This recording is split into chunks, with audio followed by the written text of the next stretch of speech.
Hello' everyone, এয়া মোৰ ভণ্টি গাইতে মোক ৰীল বনাই দি আছে। কিয় জানেনে? কাৰণ মই গৈ আছোঁ আজি বেংকক।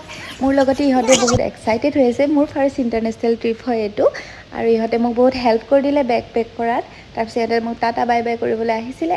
মই তেজপুৰৰ পৰা গুৱাহাটী আহোঁতে মোৰ বাছত ইমান লেতেৰা ধূলি, দেখিছেনে কিমান লেতেৰা ওলাইছে। মই এয়াৰপৰ্টত আহি পেলাই অলপ ফ্ৰেছ হৈ ল'লোঁ। তাৰপিছত মই কিবা এটা খাই ল'লোঁ, মেগী, মানে 200 টকীয়া মেগী। তাতে মোৰ মনটো বেয়া, উইণ্ড' ছিট মই নাপালোঁ সেইটো কাৰণে। যি নহওক, মন মাৰি বেংকক আহি পালোঁহি। আহি পাওঁতে দেৰি হ'ল, মানে ৰাতি মোৰ দেৰিকৈ ফ্লাইট আছিলে 11টা কিমানত। তাৰ পৰা আহি পাওঁতে ৰাতিপুৱা 5টা-6টামান বাজিলে। আহি পাই শুই দিলোঁ, আৰু 4টামান বজাত উঠিলোঁ। উঠি পেলাই কিবা এটা খাই ল'লোঁ, আন্দা ভুজি আৰু ব্ৰেড।